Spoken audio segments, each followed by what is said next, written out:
This video was brought to you by ADST, the Association for Diplomatic Studies and Training. To view more content on the history of American diplomacy, visit our website at adst.org. Observing the 50th anniversary of VJ Day in Japan. World War II came to an end when Imperial Japan announced its surrender on August 15, 1945. Officials from its government signed the Japanese instrument of surrender on September 2nd aboard the USS Missouri. It was the end of a series of losses for Japan, including the detonation of an atomic bomb over Hiroshima on August 6th, the declaration of war on Japan by the Soviet Union on August 8th, and the launch of a second bomb on Nagasaki by the U.S. on August 9th. 50 years later, American diplomats in Japan struggled with acknowledging the events of that fateful year in a way that would strengthen ties with an enemy-turned-ally, yet not minimize the sacrifices of Americans who fought in the war. Aloysius ONeill was the Consular General of Okinawa from 1994 to 1997. 1995 was, of course, heading into the 50th anniversary of the last year of World War II, which for Japan meant the horrendous battle on the little island of Iwo Jima in February and March of 95, and then the April through June bloodbath on Okinawa, and the 50th anniversary of the atomic bombings of Hiroshima and Nagasaki, and the 50th anniversary in August 15th of the surrender. So this was where we were heading into, and I knew that the intent was all parties, the Okinawans, central government in Japan, and the American military, of course, all wanted to commemorate the 50th anniversary of this huge battle. But the manner of doing so caused a lot of, or how it would be done, caused a lot of nervousness among a lot of Okinawans, because they were afraid that we would be celebrating our victory in Okinawa, which was far from the intent either of the U.S. forces or us, or indeed the American veterans of the battle who would return. But so we had a lot of preparatory work to do, both to plan the events and also to reassure the Okinawans about the American intentions about the commemorations that were going to be centered in June. I mean, the landing was April 1st, but the idea was to do the commemorations over several days at the very end of the battle in late June of 1995 in this case. And I wound up doing an interview, as one example, I wound up doing an interview with NHK, which is the National TV Broadcasting Network, a couple of months before the commemoration started, to point out that we were not going to celebrate a victory. First of all, that the American veterans, and it turned out that would be about 600 or so who would actually make it to Okinawa in June. Their purpose was to just return to Okinawa, where they'd been through this horrendous experience, and to commemorate their comrades who'd been killed there. They were not trying to celebrate anything. And the U.S. overall idea was to remember the dead from all sides, and also to emphasize the 50 years of a very productive and helpful relationship between the U.S. and Japan ever since. I had some points that I made in doing this interview with NHK, which they broadcast and which I think was helpful.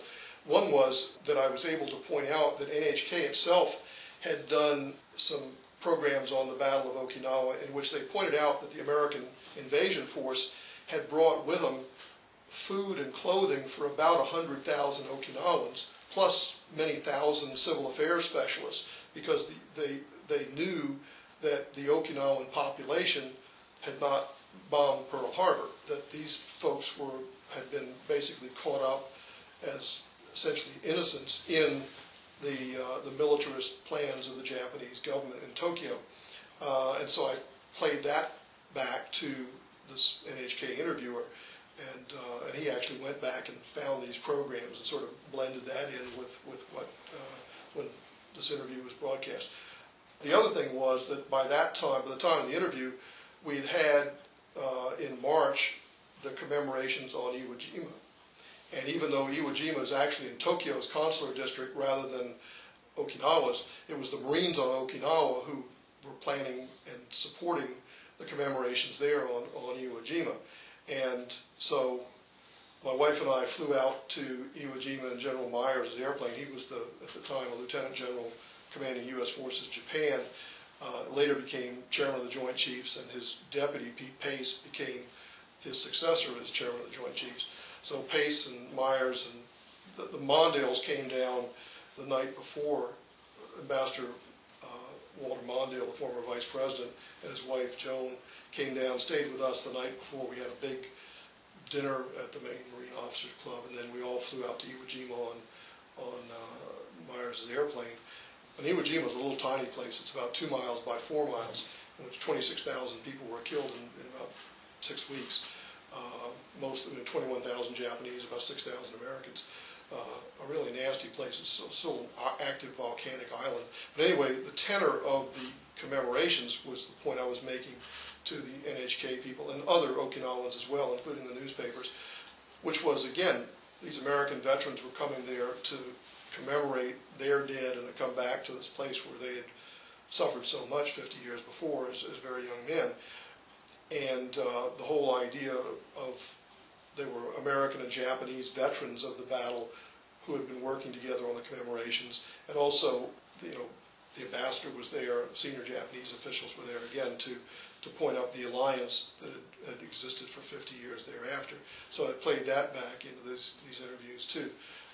And in the end, things went pretty well. I mean, we had quite a number of days of commemorations, but it was quite an extraordinary series of events. The Prime Minister came down, the Speaker of the Diet, the Chief Justice of the Supreme Court.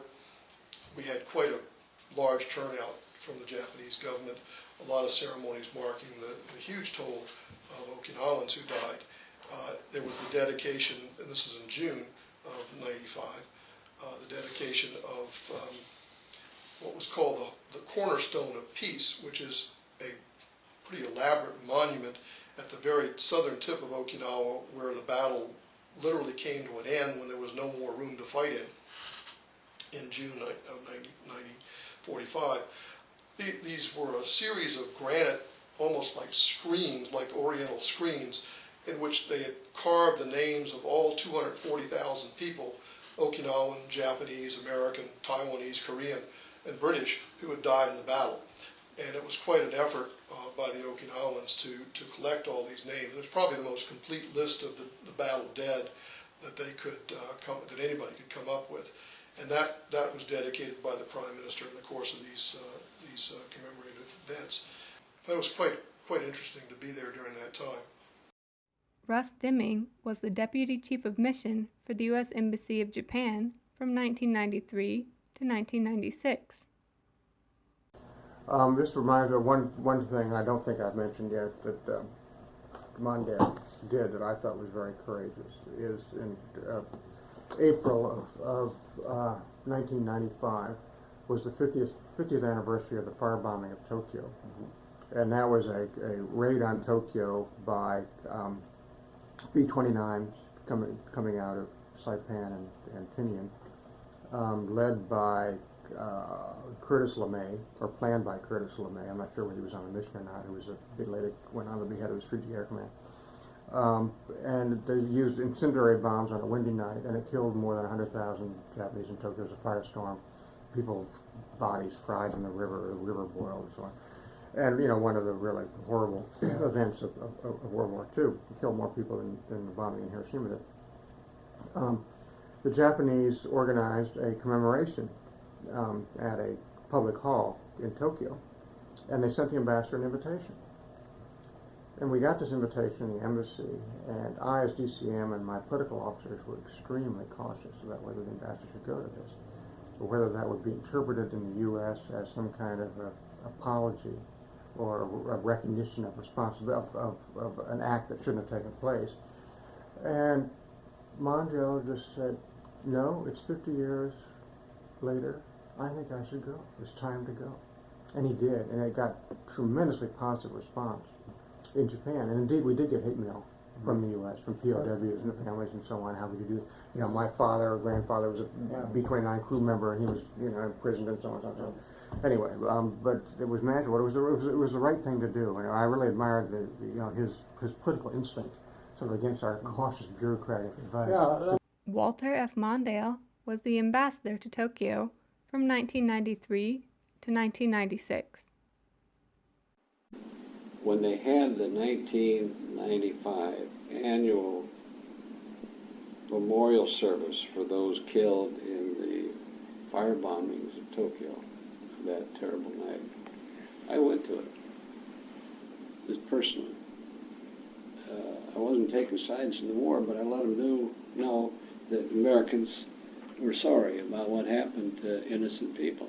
And I know it made a difference. I got a lot of bad mail from heroes over here, but it was something that made us human. It showed that we cared, and I just did it. And of course, handling the 50th anniversary of the end of the war was right. You know, there were ceremonies all we over. We had all over, but this was different. This one involved America's bombing Tokyo, and I wasn't going to review that issue, but I wanted them to know that we were sorry that innocent people were killed, and I think I got away with it. Thank you for listening to these recollections about observing the 50th anniversary of VJ Day in Japan. ADST is an independent nonprofit organization located in Arlington, Virginia. ADST's oral history collection, begun in 1986, contains over 2,500 oral histories, unveiling the horrifying, thought-provoking, and the absurd events that help shape foreign policy. www.adst.org. Thank you.